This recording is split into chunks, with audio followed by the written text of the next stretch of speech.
All right. All right. Mike, Yes, can you hear me? morning. Yes, we can. Go Very ahead. good. Good morning, everyone. I want to thank you for joining us in the spirit of perfect harmony. We are the Center for Spiritual Living, West Georgia. We study and practice the philosophy and science of the mind we know as God. And with our spiritual presence and our participation in our service here this morning, we create a higher state of consciousness, rise above any negative energy we may have experienced this past week, and manifest love. Our excellent to outstanding Reverend Dr. Sandra Jackson will now proceed with our service. All right. Outstanding. Love that. Yeah. Okay. Thanks, Mike. Okay. Good morning, everybody. Once again, it is so good to see you all. I'm knowing that the truth of each one of you is health and wholeness and love and light and all the goodness that you can possibly embody. You are about doing. So let's begin as we always do by setting creating a consciousness of sacredness and wholeness and love and light. So if you join me by closing your eyes and turning within and knowing that right here, right now, right where you are, God is. And just breathe in that realization. Breathe in and relax, letting know that you are in this very moment safe in the consciousness and the awareness and the life that is God as you.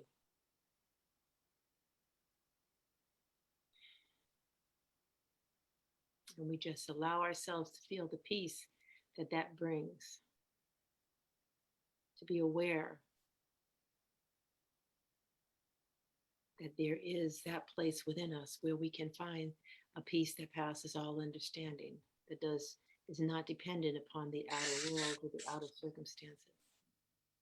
But it is within us, and because it is within us, it is always accessible. So we join together this morning, wherever we are on the planet, knowing that we are one, that we are united, that we are whole, perfect, and complete, that wherever we are, God is, and that we come together to remind ourselves this week, as we do every week, that this is the truth in which we live and move and have our being. And so we are open and receptive this morning to all that occurs, because we know that all that does occur is for our highest and greatest good, allowing us to become more and more aware of who and what we are, and to stand in that awareness throughout every single day this week. And so we know this is the truth unfolding in us and as us this week as we come together as community, and we rejoice in knowing that it is so. And so it is. Amen. So it is.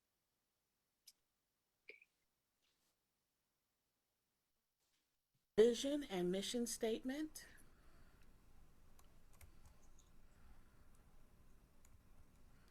CSL West Georgia is a joyful global community where everyone belongs.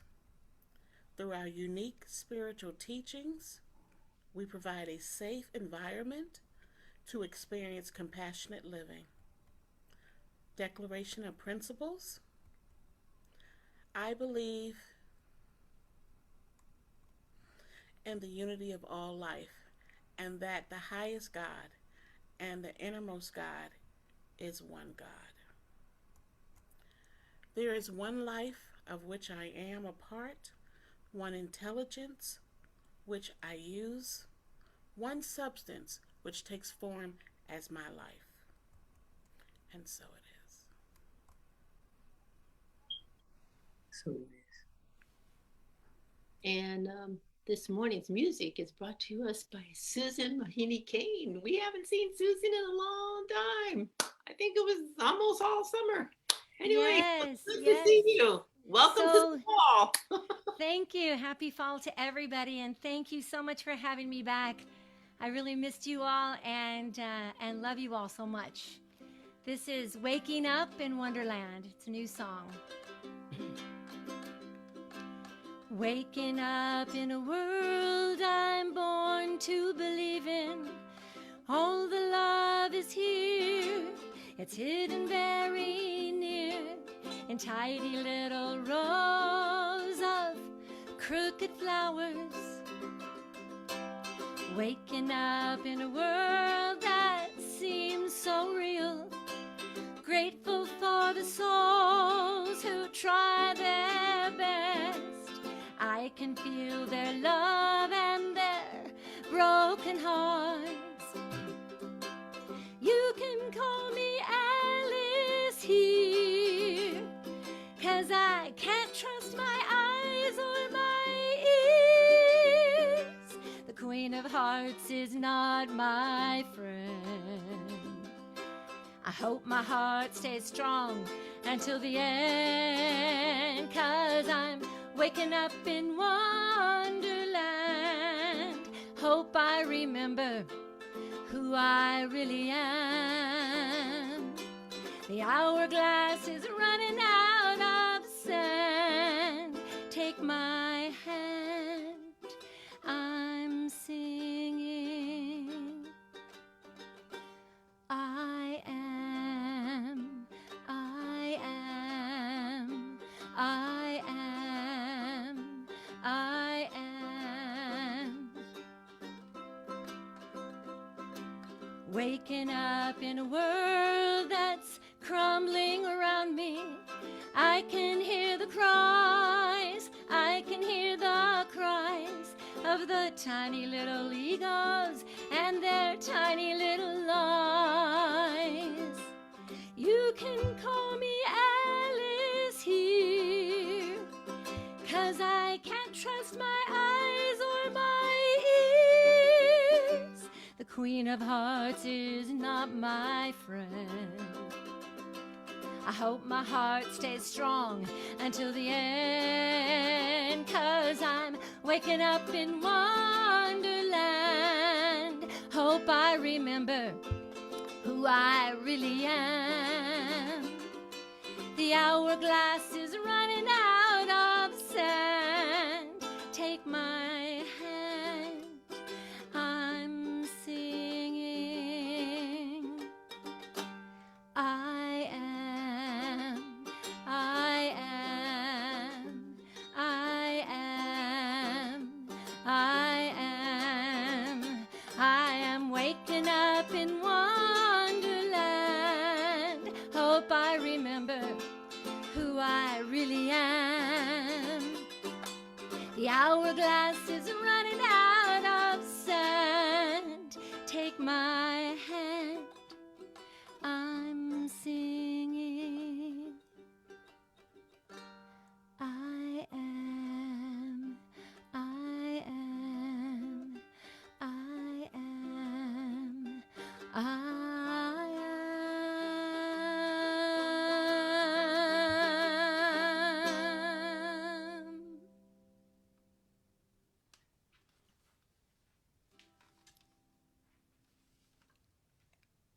Thank you, Susan. That was wonderful. Thank you. We'll have to talk about Alice sometimes because that's a very metaphysical story. So thank you so much for reminding Okay. me. I thought you might like that one, Yeah. Reverend Sandra. Yeah. Thank you so very much. Appreciate it. Okay, this morning's reading is done by Kathy. Good morning, good morning, good morning, CSL West Georgia. Today's reading is called The Lowest Ebb is the Turn of the Tide. There is a turning point for every soul. It is the blessed moment when the hardships of life's adversity give way to the awakening of the presence of God. It is the hour of crisis which bears the child of spirit. It is the end of suffering and the dawn of freedom. It is God's finest hour and the happy opportunity of truth to shine into a dark life. It is the renaissance of all of us. The awakening to light does not always come as an explosion, but more often at the end of the pendulum swing. As the weight of worldly struggle yields to the understanding that there is a path of simplicity far easier than common ambition. At such a critical juncture in a soul's evolution, the child of God has completed his journey into the netherworld and set his foot back upon the way to the Father's home. Now just a glimmer of hope in the distance, the only guiding star above a dark forest. And for such a soul in such a position, that glimmer is infinitely worth following. But because we are humans, among the most stubborn creatures, our backs are often against the wall. Before we are willing to entertain the possibility that God's way is more joyful than one way, one we have adopted. We have learned to be willful and doubtful. And so we often refuse to consider God's design until ours has been reached to a dead end. Yet because God is God, there she stands, patiently waiting for us with open arms, willing to accept us no matter how many dead-end routes we have impudently trod. As Hilda once asked us, where else would you fall but into the arms of God? And so it is. Thank you, Kathy. Hold on. Yeah, good question. Where else would you fall? Into the arms of God. Thank you so much. Appreciate it. Well, good morning, everybody. Where else would you fall? You know, that was written by Alan Cohen. I can't think of the name of the book right now, but he wrote that in the 80s. And it's still very pertinent today. You know, so many of us are falling off and not knowing which way to go. But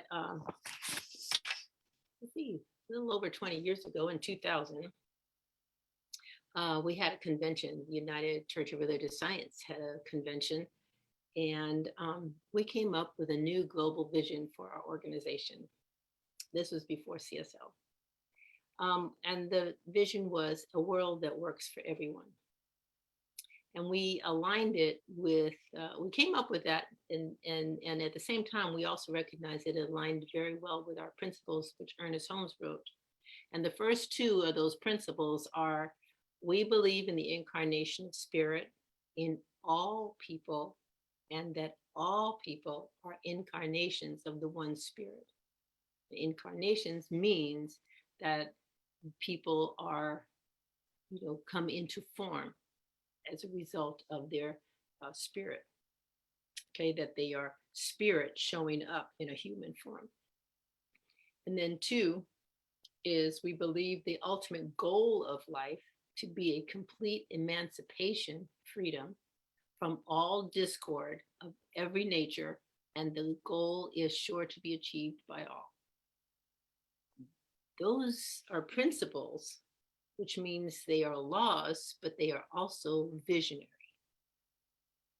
So these first two principles, which Ernest Holmes based his philosophy that he called the science of mind on, we used as the basis for our organizational vision of a world that works for everyone. That is not something that can be done simply by waving a hand and doing things in the world. In order to have a world that works for everyone, we have to dig deeper. We have to go beyond the physical experiences that we all have. We have to kind of go into Wonderland, don't we? Like Alice. So here's the thing. I love Thomas Short. He wrote a book called Creative Process in the Individual. And if you want to really understand the creative process, you basically have to devour that book, because Ernest Holmes studied Troward also. He was a contemporary, and this is how he opens his book, The Creative Process in the Individual. Chapter 1, the starting point. He says, it is an old saying that order is heaven's first law. Now, we've all heard that, right? I know I had heard it. And like many other old sayings, it contains much deeper philosophy than appears immediately on the surface. Getting things into a better order is a great secret of progress. And we are now able to fly through the air, not because the laws of nature have altered, but because we have learned to arrange things in the right order to produce this result. And the things themselves had existed from the beginning of the world. Okay, so he wrote this in 1910. It was 1903, in December, that the Wright brothers flew, get this, 852 feet in 59 seconds. You know, I always like, it was like, they talk about the Wright brothers, you know, flew they never tell you what they did. They didn't even get a mile in the air. Okay, they didn't even get half a mile in the air, because a mile is over 5,000 feet. It's 5,280 feet. They didn't even get that high, but they flew, right? And they burst through a belief system that people could not fly. And people in those days, you heard it. If people, because I heard it growing up, if people were supposed to fly, God would have given them wings. Hello, I mean, they had been flying for a long time when I heard that. Okay, so the thing is that consciousness that we weren't supposed to fly is part of what limits us from being able to fly. Do you get that? Okay, so Troward, goes on, and he says that there's something else that's important in that. And that is that principle is not bound by precedent. In other words, the present is not beholden to the past. You and I can create a new future for ourselves, regardless of what has gone on before. So whatever has happened in your life, there is always an open door for you to have something different than what you had in the past, okay? You can be the Wright brothers for your own life. You can get 852 feet off the ground, okay? You can get, even more than that. If you want, you can get a whole mile off the ground, okay? All right, in your own life, I'm figuratively speaking, okay? So the thing is that that's a very, very important thing, because most of us limit our lives to what we have had in the past. We look back and go like, well, have I ever done that before? No, well, it's not possible.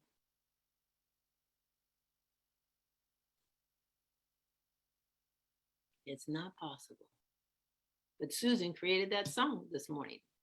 She doesn't sit down at the piano and go like, well, it's not possible to create a new song. She sits down and says, it's possible to create a new song. And so consequently, guess what? Words come to her.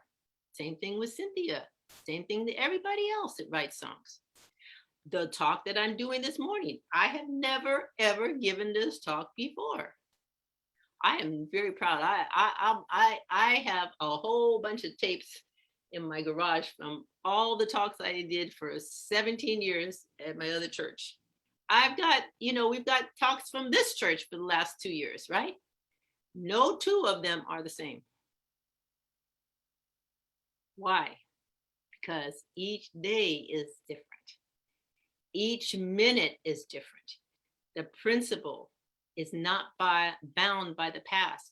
You don't have to repeat yesterday unless you are doing what? Thinking the thoughts of yesterday. Troward says that we all want more out of life. And because we all want more out of life, then we have to use the same principles. And so the thing is that if we're all trying to use the same principle, if we're all trying to use, let's say we're all trying to get on the same bus, okay? We're all trying to get on the same bus to go to the same place. There has to be, he says, a harmony that is inherent in the system so that we can all get on the bus and not antagonize one another. Now, human beings haven't figured this out. That's why we have wars. Okay, I mean, we have, on a human level, we have not realized that we can, in fact, do, and we can live in harmony. It is possible. Okay, it is possible. The thing is that we look and we think, oh, you have that, I want that. There's only a limited amount. There's a belief in scarcity. And so therefore, I'm gonna take some and I'm not gonna let you have some. Okay, if I get some, then that means you can't have some. If you get it, then I can't have it. Because we're looking at it from a place of scarcity and limitation. Do you see? Harmony, Showard says, must be the first principle. And the definition of harmony is a combination of parts into a pleasing or orderly whole congruity. So what he's saying is that the universe has got to be harmonious. Somewhere in there has to be a harmony so that things are not antagonized. Let's stop and think about this idea of principle not being bound by precedent. Think about the last, just during your lifetime, okay? If you're over 30 years old, you have seen cell phones existed. Remember when you had party lines? I don't know how old some of you are. I remember when we had party lines. I remember when it cost a whole lot of money. Our family moved from New York to California. We did not call except on holidays because it was so expensive. And then it was, hi, pass the phone. Hi, pass the phone. Okay, all right. And, and now we have cell phones. We put them in our pocket and we get answered all over the world. Not only that, it's just been in the last few years that you can call for free. Okay, we can call out because it's not gonna cost us a dime. All right, so just the fact that we can call internationally is a big deal. So if it costs a lot to call cross country, guess how much it costs to call internationally? We did a business trip in 2007 to Amsterdam, to Holland. We had to get special plans not to have to cost an arm and a leg to call back and forth to our company in the States. That was 2007. Now you can go anywhere and you can call for free. Just stop and remember. Can you hear me now? Can you hear me now? We don't have that ad anymore, right? Why? Because since 2009, they've up-leveled the whole level of Wi-Fi, okay? But Wi-Fi, I mean, that didn't even become something that we could publicly use until 1997. And I'm willing to bet all of us did not use it in 1997, okay? We used landlines and plug-in stuff, okay? So stop and think, we have hybrid cars now. We have 3D printers. We have self-driving cars, okay? I mean, how many cars? They've got cars on the road that almost drive themselves. They fixed it so that you don't even have to learn how to park anymore. Okay, you don't have to get a modern car. Backup cameras. I mean, every single car comes out with something that somebody else has thought. Principle is not bound by precedent, and it's all very harmonious. We can live harmoniously. Stop and think of your neighborhood, or just drive down any neighborhood you want. What do they have in common? Two things: the houses, a roof, and walls. They all have roof, unless there's been a, you know, a tornado or something came by, you know, took off the roof. But to be complete, what? They all have a roof and they all have walls. They don't necessarily have a sidewalk. They don't necessarily have a walk up to the house. They may live on a hill. They may not have they may have only a driveway going down, no steps going down to their house. Okay? They may have plants in front. They may have grass in front. They may have a lot of grass. They may have a little bit of grass. They may have flowers. They may have vegetables. They may have a whole lot of different things, because each one wants something different. And the plants in one yard do not antagonize the others unless they're invasive plants. Like what's that thing you guys have here? Can't think of the name of it. You know what I mean? That grows like a weed and they can't get rid of it. But that's nature. You see, that's nature doing that. That's not us. Stop and think. We can live harmoniously. We go, you know, a few years ago, I remodeled my kitchen. I went to Home Depot and a lot of different places, and I looked at cabinetries. I finally found the cabinets that I wanted. I put the cabinets in my house. Guess what? Other people have similar cabins, but they're not like they are in my kitchen, because their kitchen is configured differently. Do you see what I'm saying? It's all in harmony. We can live in harmony, but it has to be a choice. It has to be a choice. So this woman named Jenny Siegel wrote a book, and she tells this story. So to understand how it is that we kind of get started with being antagonistic towards other people. So she says, when 2.5-year-old Joey was told emphatically that he could not play in Daddy's tackle box, he began to scream and cry his displeasure. After all, Daddy was playing in it. Why couldn't he? Daddy, on the other hand, felt guilty about making his son cry, so he angrily yelled, "Shut up, or I'll send you to your room." So Joey had a choice: to continue to express his hurt and be exiled to his room, or to swallow his feelings and stay with Daddy. Some choice. Joey stayed, of course, but he had to do something to alleviate the stress, and so he forced his feelings inward. He breathed rapidly and shallowly. He tensed his face, his neck, and upper back. His diaphragm froze. His stomach knotted as his digestive system shut down and his throat to his anus. And he cut off the tears. Eventually, the painful feelings subsided. He breathed normally, and due to the mercifully short attention span of children, he was distracted elsewhere. But an automatic response had been formed. Joey was learning to disconnect from his emotions in order to feel safety. He would learn to protect himself from emotional pain, but he would pay a lifelong price for the protection. We've all had similar experiences in one way or the other, because our parents had similar experience and their parents before them. Don't you remember hearing, "Stop that crying, or I'll give you something to cry about. Knock it off, or I'll send you to your room." Right? And yet, what is a child's natural response when they're hurt, when they're feeling pain, when they're frustrated in some way? Now, the father had a choice, right? Children, 2.5-year-olds, their attention span is that long. Okay?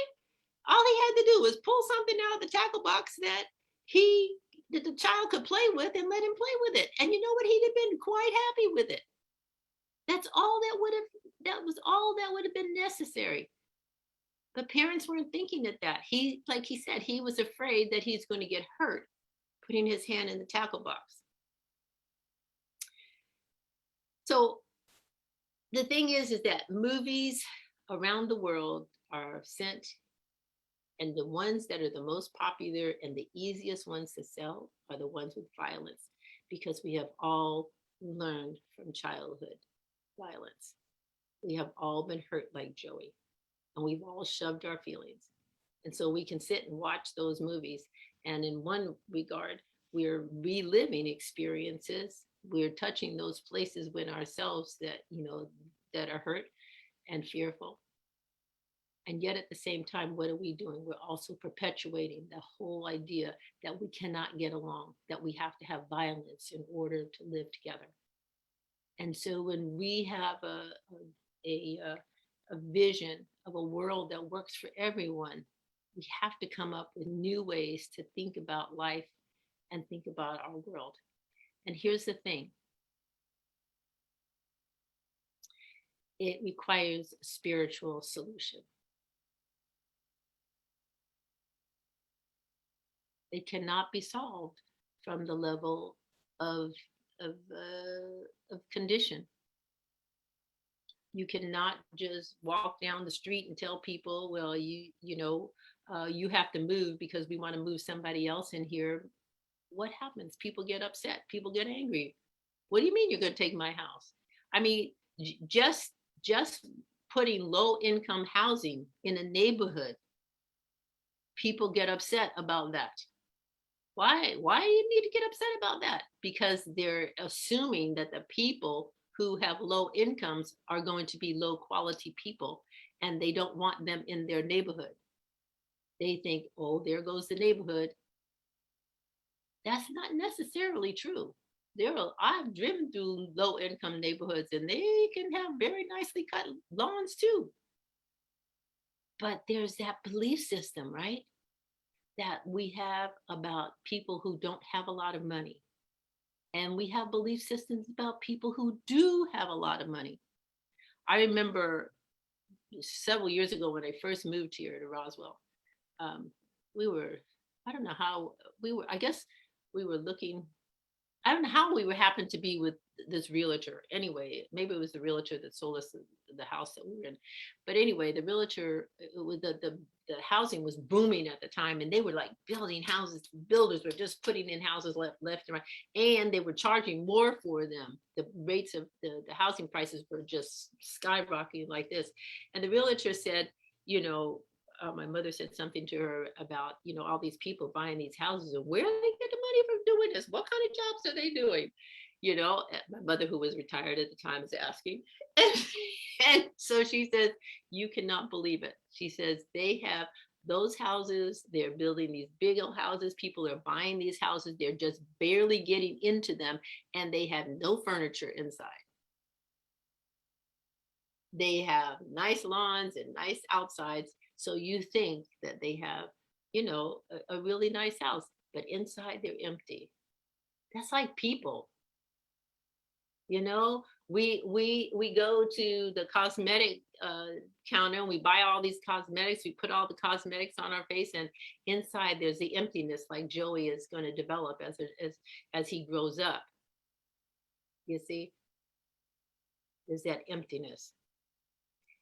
And if we have emptiness inside of us, it's hard for us because we're not seeing the spirit in ourselves. We're not connecting with that indwelling presence of God within ourselves. That's why every Sunday it's like recognizing the indwelling presence of God within you, because if you cannot recognize it in yourself, if you cannot feel it in yourself, if you cannot experience it in yourself, you cannot look at somebody else and say, I see the God in you.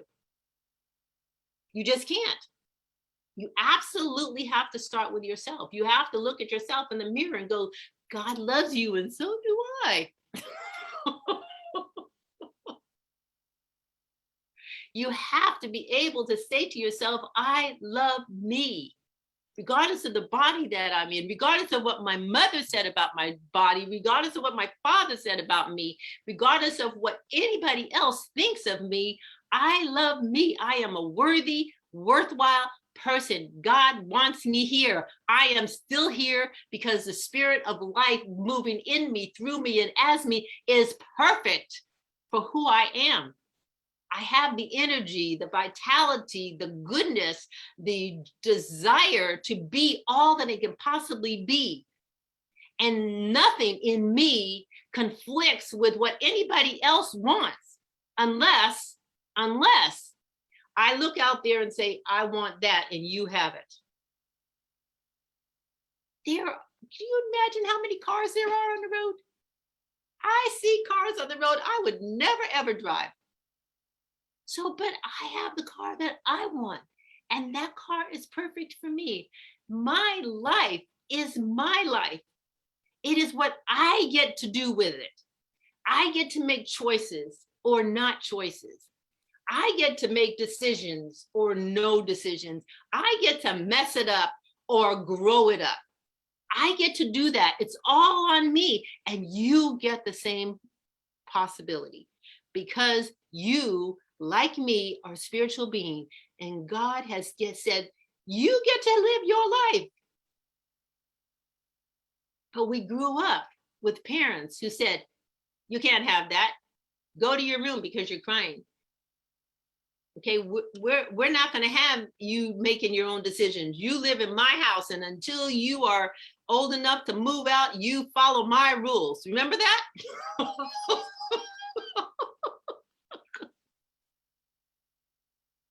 right, so I mean, some of us are still following those rules, and our parents are long dead. Right? Okay, so here's the thing. We have to have these spiritual solutions. We have to begin, changing our belief systems, recognizing that if I am divine, so is everybody else. Recognizing and starting to use affirmations and affirming positive thoughts. So when we catch ourselves, wanting to cry, go ahead and cry. Your parents are not there anymore. They can't say, don't do that. Unless they're in your head going, don't do that. But tears are a good thing. They are there to help relieve the stress, the anxiety, the sadness, the fear, the grief, all that we have experienced in the past. Sometimes, have you ever started crying? And, I know people who they don't want to cry. You know why? Because they think, I'll never stop. Well, I hate to tell you, but you do. You do stop crying. It may last for days, but you do stop crying eventually. But if you allow yourself to just be with it, to accept it, and realize that you may be crying for something that you've totally forgotten. But once you're finished with it, guess what? You clear it out of your system, and you can live more harmoniously in the world with others and yourself. We have to have a spiritual solution. So we have to start evolving ourselves, and we evolve ourselves through our consciousness. Regardless of what has happened in our life, remember, the spirit is not bound by precedent.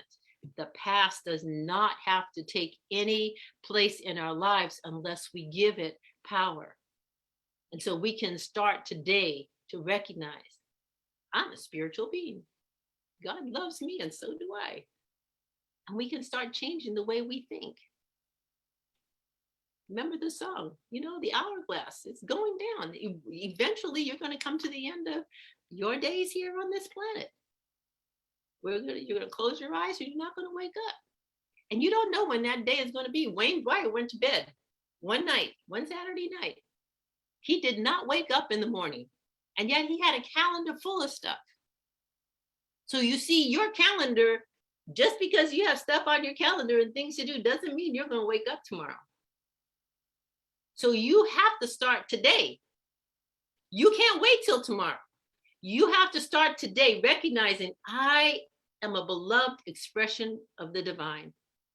Everything I think, feel, say, and do is going to come from that place within me. I am choosing today to raise my consciousness to that level of understanding, of awareness that allows me to live the life that I choose to live. And in so doing, we dig deeper. And when we dig deeper, guess what we're going to find? We're going to find our fears. Why?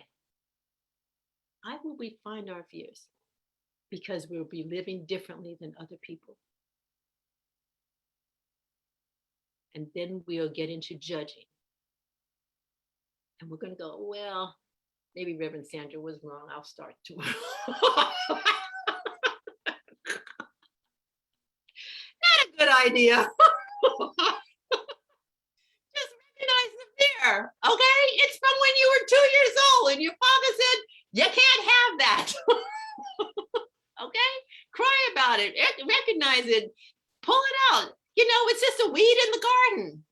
Take it out, get rid of it, and move on. Okay? We're going to confront those things within us that says, I am not divine. I am not spiritual. We're going to have people in our lives tell us stuff about us. Don't you have people telling you who you are? They tell me who I am all the time. Okay? Some of the people who are closest to me, who love me the most, are the ones who tell me who I am. I had this woman tell me one time that I was stubborn. I'm like, stubborn? Well, that's a new one. I have never been told I was stubborn, but she figured, you know, I was born December. Our birthdays were the same. She's a Capricorn. I'm a Capricorn. So therefore, I must be stubborn because she's stubborn. Well, no, not necessarily. Okay. But people tell you who you are. You don't have to believe it. Yes, we all have roofs on our houses, but your roof can be different from the neighbor's roof. You see, that they all had roofs and they all had walls, but the walls and the roofs were not necessarily the same. Keep that in mind. Okay. In California, you have subdivisions where they'll have 4 model homes, right? 4, maybe 5. And they'll put different fronts on them. Maybe the floor plan inside will be a little different, but basically they're all pretty much the same.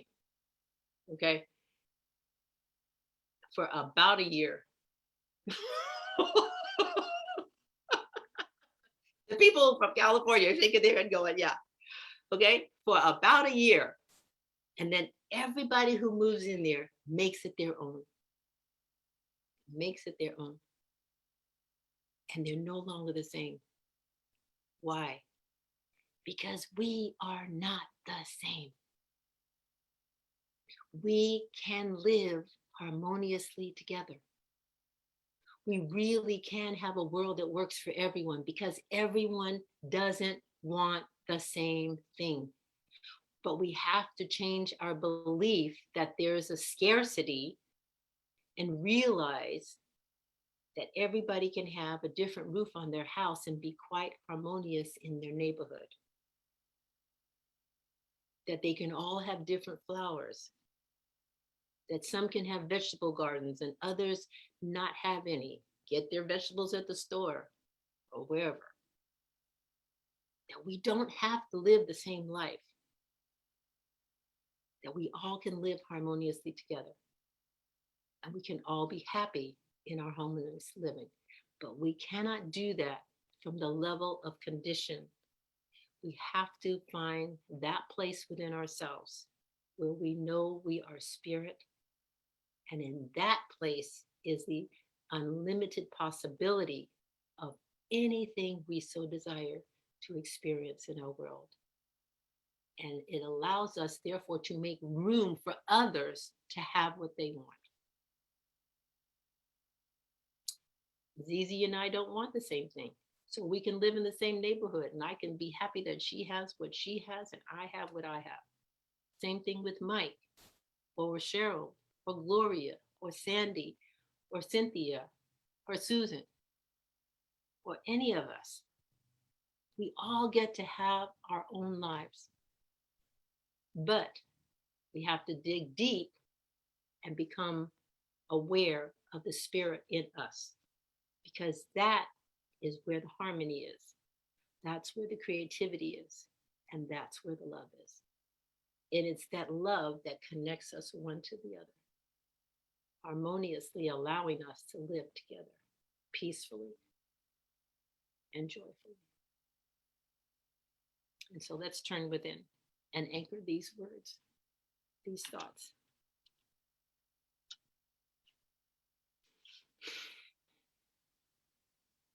So let us just take a deep breath and align ourselves with the indwelling presence and life that is God, that is Spirit. And recognize that right here, right now, right where I am, just affirm to yourself, right where I am, God is. And in God, there is all the harmony that is possible in the world. For it is harmony. And its laws, its principles are not bound by the past, that we can learn to fly in our own lives, that we can be all that we choose to be, and in so doing, we are not limiting, harming, or in any way hurting anyone else. We are not stopping someone else from having their good by us having ours. But we must align with the indwelling presence of God within us, which is where our creativity is, where our possibilities are, where the lack of limitation is experienced. And it is here that when we are open and receptive, that God pours blessing upon blessing and fills us with so much love and joy and peace and happiness and harmony that we cannot contain it all.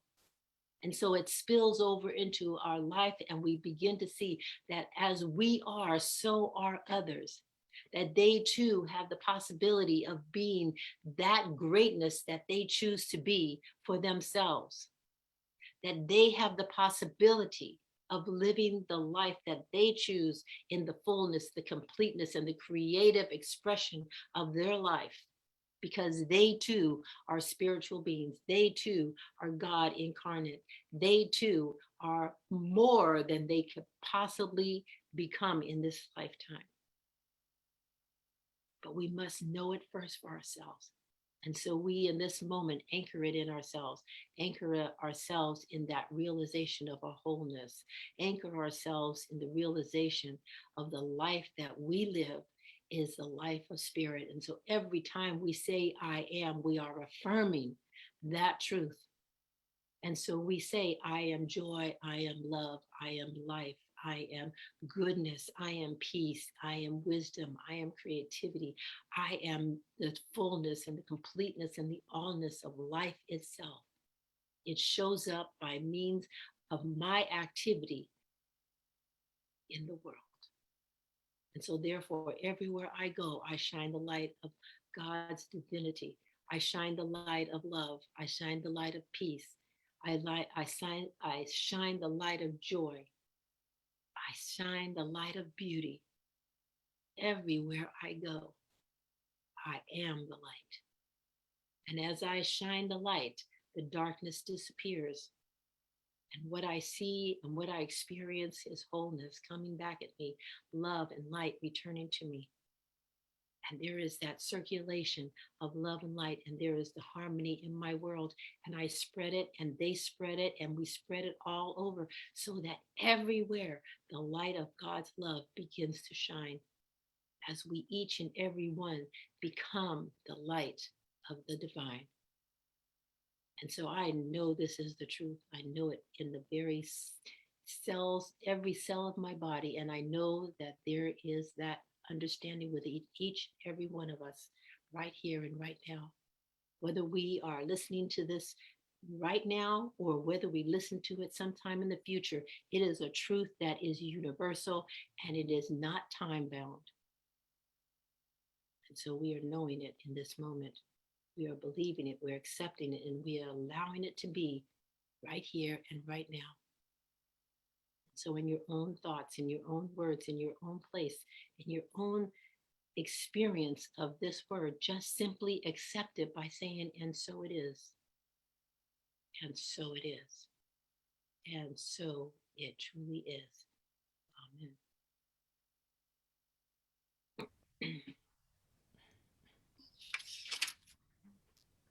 Susan.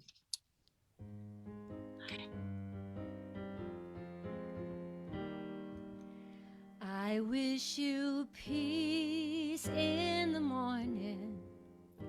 I wish you peace in the night. I wish you peace on the long road. as we all fight the good fight. I wish you true love and friendship. I wish you smiles and delight.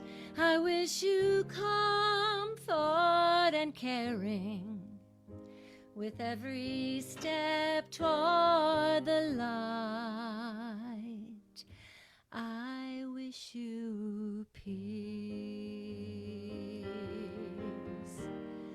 Peace,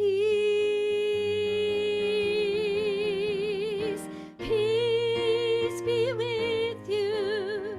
Peace be with me too. Peace fall down on us like rain, like rain, like rain. Peace be with you. Peace be with me too. Peace fall down on us like rain, like rain, like rain. Peace.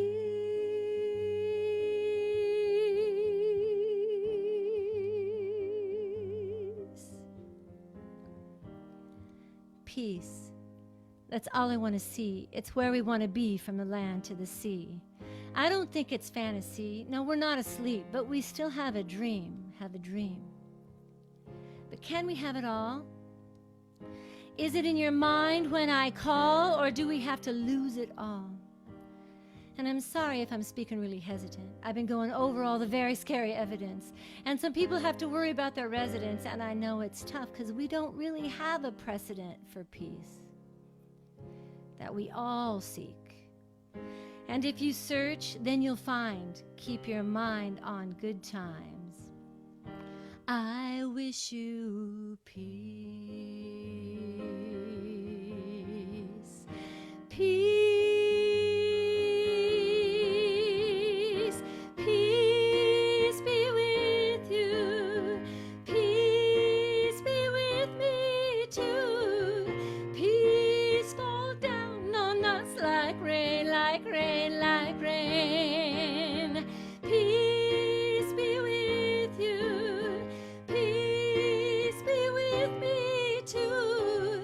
Peace fall down on us like rain, like rain, like rain. Peace.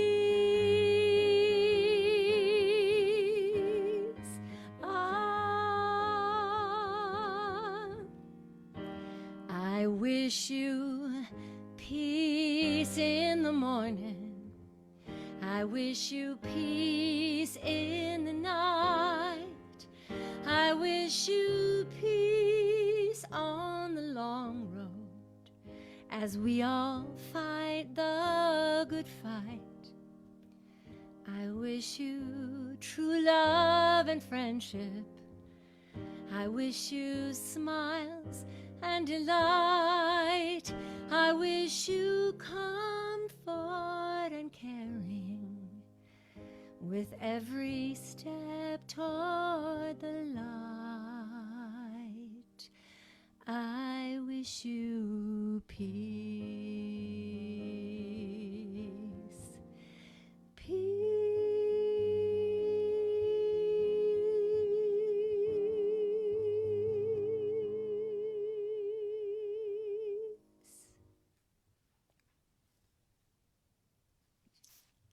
I accept.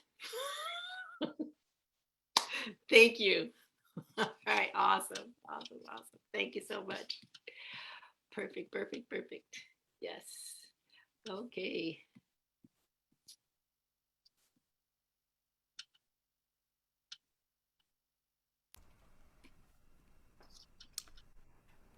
That was wonderful. We come to the part of our service where we are giving and we're consciously giving.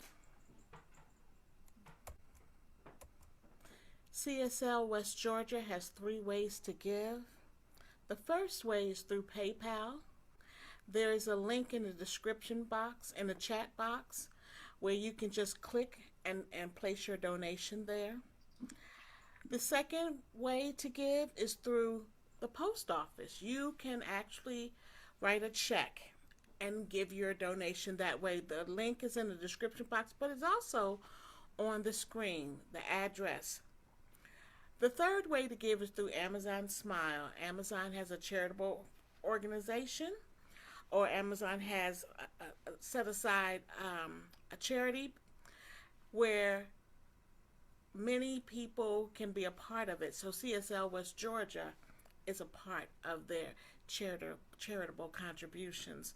And if you share any type of purchase, any purchase, Amazon will be so gracious to give us a small portion, and it doesn't disturb your purchase. So there are three ways.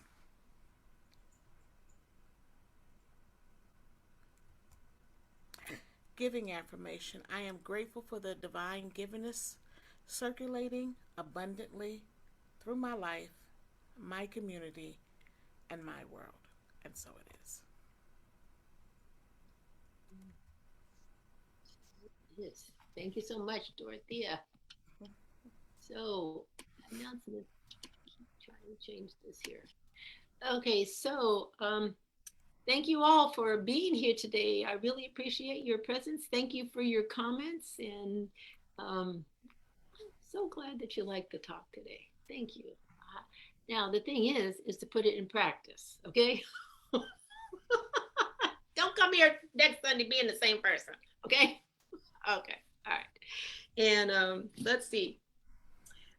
Mike, thanks. Good to see you. And Ajika, nice to have you back. And hope all is well with you. And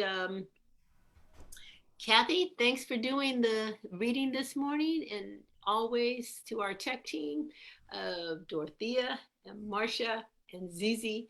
They get up early in the morning to make sure that everything is A-okay. And it took Marcia a while to figure out the Facebook, but she got it done. So that's the way things are. Thank you, Marcia.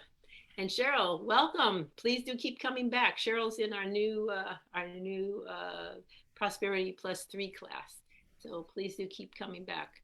And let's see, Ronnie and Sandy, and I'm Sandra, she's Sandy.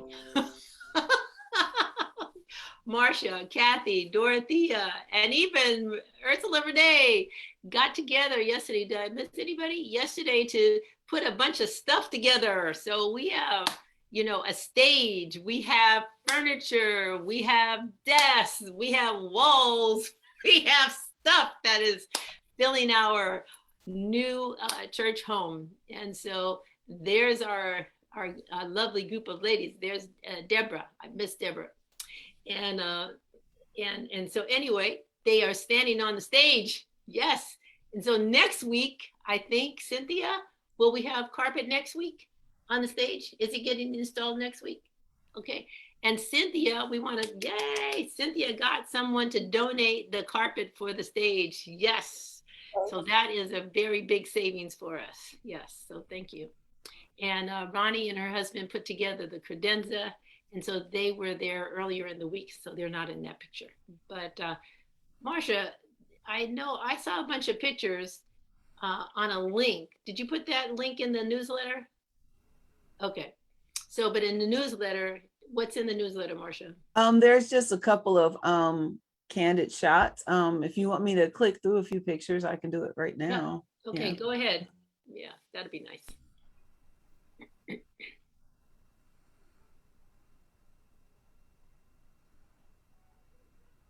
All right, 1 second. Here we go. So this is the progress from this week. We started out with the wood for the stage. Men came on in there, put it all together. There's Ronnie and her husband working on that credenza. Some of the furniture and curtains that are going to be putting up. Oh, our lovely chairs for our greeters and for the stage. In the back is Reverend Sandra's little office. And so this was Saturday when we kind of broke down all the boxes and took them out. I'm working on Reverend Sandra's desk. It rises and falls, so she can stand up and work if she wants to. And we're just putting together the chairs and just making it all work. So that there's the kitchen in the back, so we got the windows sparkly clean. So hold on right there. Yes. Go back to the windows. Okay, so we got someone to wash the windows because they needed to be washed, and apparently those windows up there are stained glass. So Real glass. Yeah, it's real glass. The people who were in there, was a church in there before us, and they put them in, so we get to benefit. Yes. Okay. Yes. Yep. Kathy worked diligently on that chair for you, Reverend Sandra. Sandy kept us straight.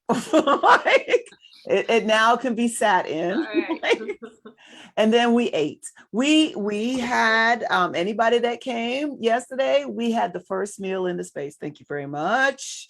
And then we had spoken word. Just kidding. No, Ursula came. She tried out the stage. And there we are. We had our final picture. All right. Thanks for sharing. Oh yeah. Okay. So that was some of the highlights. That was CSL and the Marvelettes right there. Yeah, so that's what that was my comment. Is this our new church quartet? Yes, okay. So yeah, the next time we throw the call out, come on in and you get to see the preview of the space and it. One thing about that space, it's just so bright and airy feeling, and it's a good feeling. So come on down. I was over there. What was it, Tuesday with Sandy, and the guys were, had just started working on the stage. And so that's one of the first picture with the lumber. And when I was getting ready to leave, I just, it's just like, it felt so good. It just felt good.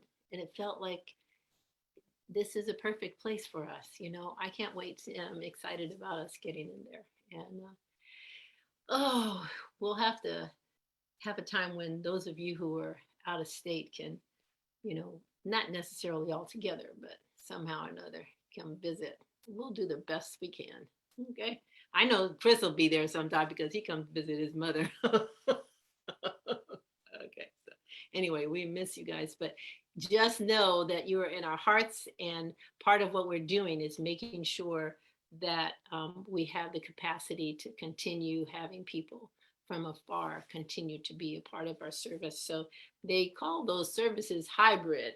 So some in person and some online. So everybody will still have the choice of, coming into the center or being home and continuing to participate in the service that way. So thank you all for being here. Some of you have been on vacation. Glad to see you back. Please do keep coming. All right. And we have a video for you.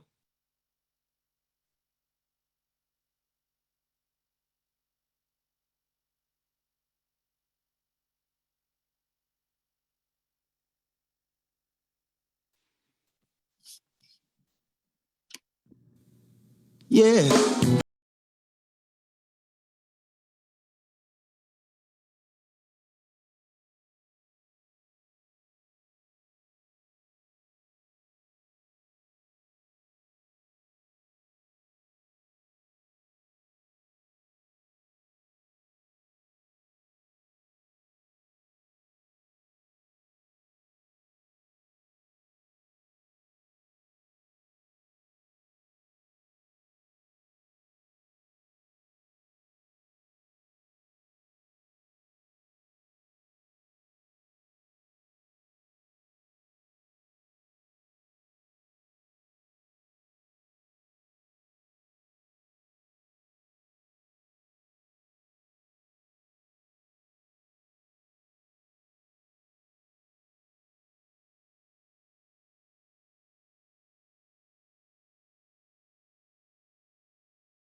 So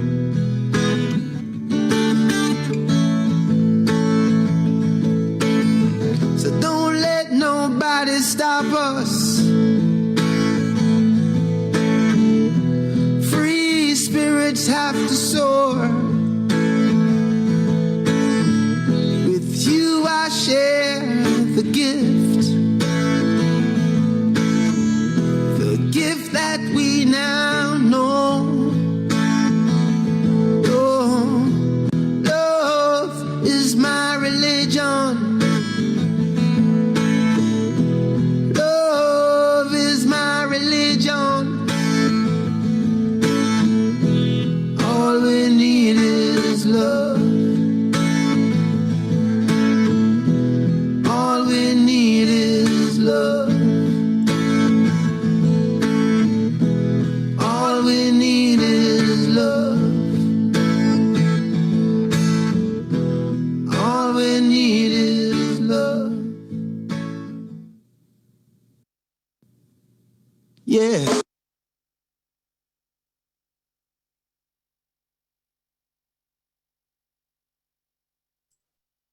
You're muted. Thank you. Thank you so much for being here.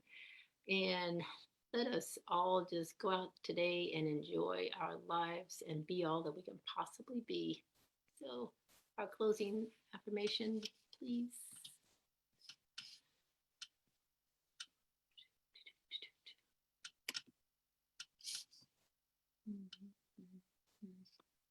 Angel bunnies. Okay.